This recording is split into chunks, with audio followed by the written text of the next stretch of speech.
एक माँ अपने बेटे को बहुत मार रही थी और बेटा रोता था, तो आस पड़ोस का एक शख्स था, वो काफ़ी देखता था कि इस घर में काफ़ी मगजमारी हो रही है, मार रही है माँ, बेटे को पीटती है। तो एक दिन कहा गया कि मम्मा क्यों मारती हो बच्चे को इतना? क्या इसके वालिद साहब दुनिया से चले गए, मैं बेवा अकेली औरत, ये बच्चे, मैं इसकी पढ़ाई करूं, मैं घर की काम काज करती हूँ, बड़ी मुश्किल से कोई दो पैसे कमा कर लाती हूँ, इसकी पढ़ाई पर कि ये पढ़ाई करे तो कुछ बन जाएगा तो हमारे हालात अच्छे हो जाएंगे, मगर ये स्कूल भी देर से जाता है, देर से आता है, कपड़े मेले होते हैं, मैं तंग आ गई हूँ इससे, फीसें भी भरूँ, ये करूँ वो करूँ, तो गुस्सा आता है, क्या करूँ? वो मारपीट रोज़ाना, बच्चा रो रहा है, मार खा रहा है। अब वो शख्स जिसको ये सारी स्टोरी पता चली, अगले दिन वो सब्ज़ी लेने के लिए मार्केट गया कि मैं सब्ज़ी खरीदूं, तो क्या देखता है कि ये छोटा बच्चा जो एक दिन पहले माँ की मार खा रहा था, ये सब्ज़ी मंडी में, सब्ज़ी मार्केट के अंदर ये बच्चा नज़र आया। अब ये बच्चे को देखकर उसने कहा ये तो वही बच्चा है जो कल पीटा जा रहा था, तो स्कूल का टाइम है, ये मंडी में क्या कर रहा है? इसकी माँ सही कहती है कि ये जाता नहीं है और इधर उधर घूमता रहता है। तो वो चुप कर देखने लगा बच्चा कर क्या रहा है। तो यहाँ वहाँ से जो लोड हो रहा होता है, सब्जियाँ जो लोड हो रही थी गाड़ियों में, तो उसमें से कई सब्जियाँ गिर जाती थी।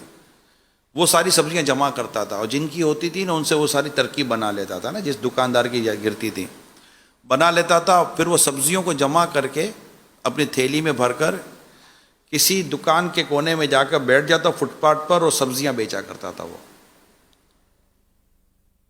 वो जैसे वो सब्जी बेचने के लिए बैठा तो वो दुकानदार था, उसने भी लाते वाते मारी, चला भाई हट इधर से, मेरी दुकानदारी खराब कर रहा है। वो उसकी सब्जियां गिरी, फिर उसने थैली में डाली, फिर के कोने में जाकर बैठ कर सब्जी बेचने लगा।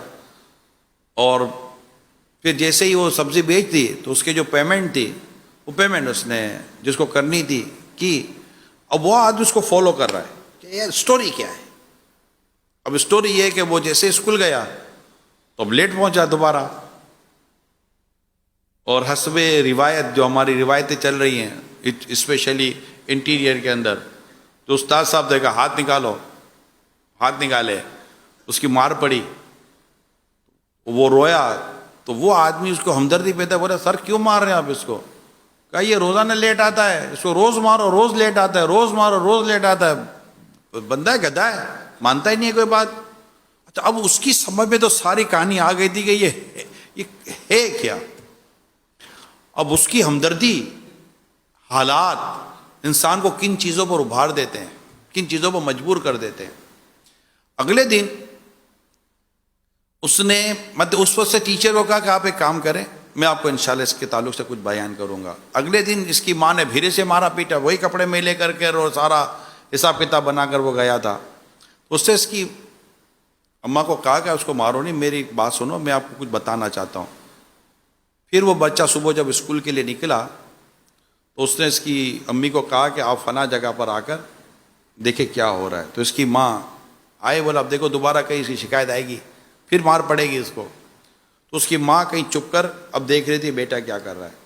इससे फ़ोन करके उस्ताद साहब को बुलाया, टीचर को, कि ज़रा आकर देखिए कि बच्चा क्या कर रहा है। अब दोनों कोने में कहीं अलग अलग प्लेसमेंट कर दी और चुप कर देख रहे थे। तीसरा ये आदमी था जो इनको दिखा रहा था। अब बच्चा वही रूटीन, वही सब्जियां जमा करना, सब्जियों को थैली में डालना, सब्जियां बेचना, कपड़े मेले हो जाना, फिर उसके पेमेंट करना, तो ये सब इसका सिलसिला चलता रहा। फिर वो लेट गया स्कूल। अब वो टीचर तो देख ही रहा था, उसे पहली बार देखा था कि हो क्या रहा है बच्चा, यार ये तो मजबूर है। जैसे बच्चा स्कूल गया, जाकर इसने क्लास के अंदर बेंच पर अपना बैग रखा, सर के पास गया, हाथ निकाल दिया, मारो। बच्चा क्या करेगा, मारो। वो मारने के बजाय वो टीचर ने बच्चे को अपने सीने से चिपटा लिया, खूब रोया, खूब रोया। अब उसका रोना बंद नहीं हो रहा ना, उसको अपनी पिछली तमाम तर मामलात याद आ रहे थे कि मैंने इस बच्चे को कितनी ज्यादती की, इसको कितना मैंने मारा बेचारे को। ये अपने घर की किफालत में लगा हुआ था। इतने में वो आदमी भी आ गया जो सारी रहमदिली वाले सारे वो मामलात कर रहा था। ऐसे में कहा तो बेटा ये बता तुम कर क्या रहे थे? कहा मेरी माँ जो है ना वो घरों के काम करके हमारा घर चलाती है। मैं देखता हूँ कि मेरी माँ के कपड़े फट जाते हैं। अब मेरे पास इतने पैसे तो है ही नहीं कि मैं अपनी माँ को ऐसा चादर या ऐसा कपड़ा या ऐसा लिबास दिला सकूं कि मेरी माँ के कपड़े सही हों, कि किसी के घर पर जाए तो मेरी माँ है मेरी।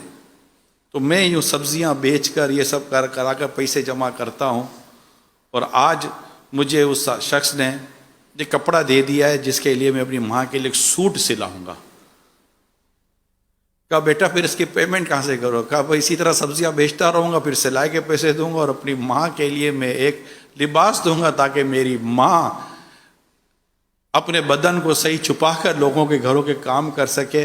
मैं इसीलिए मेरी माँ की भी मार खाता हूँ, अपने टीचर की भी मार खाता हूँ, मैं सब कुछ करता हूँ ताकि मैं अपनी माँ का एक अच्छा सा लिबास सिलवाने में कामयाब हो जाऊँ। अब माँ को पता चला, माँ भी रो रही है, वो हमदर्द शख्स वो भी रो रहा है, उस्ताद टीचर था वो भी रो रहा है, सब रो रहे थे। एक गरीब घराना था। ये गरीब घराना अपना घर कैसे चलाता है ये बाद वक़्त हमें पता ही नहीं चलता। ये सफ़ेद पोश फैमिलीज की स्टोरीज होती हैं। ये वो लोग नहीं होते जो सड़कों पर जाकर मांगने के लिए कोशिशें करते हैं। अब आप इस बच्चे का शऊर देखें, ये बच्चे की अप्रोच देखें, इस बच्चे की मेंटलिटी देखें कि ये माँ की मार खा रहा है। माँ को ये नहीं कहता माँ मैं तो तेरे लिए सारी मेहनत कर रहा हूँ तो मुझे मार रही है। उस्ताद को नहीं कहता कि उस्ताद साहब मैं तो ये कर रहा हूँ, नहीं, वो चुपचाप है। इसकी कोशिश देखे, इसकी अप्रोच देखे बच्चे की, कि बता किसी को भी नहीं रहा है कि मैं ये जो कुछ कर रहा हूँ क्या है, मेरे कपड़े क्यों मेले हो रहे हैं। लेकिन एक हमदर्द शख्स मिल गया जिसने इसकी सारी बातें जान ली, पहचान ली, और जहाँ इसके ऊपर लोगों को गुस्सा आता था वहाँ इसके सामने हमदर्दियाँ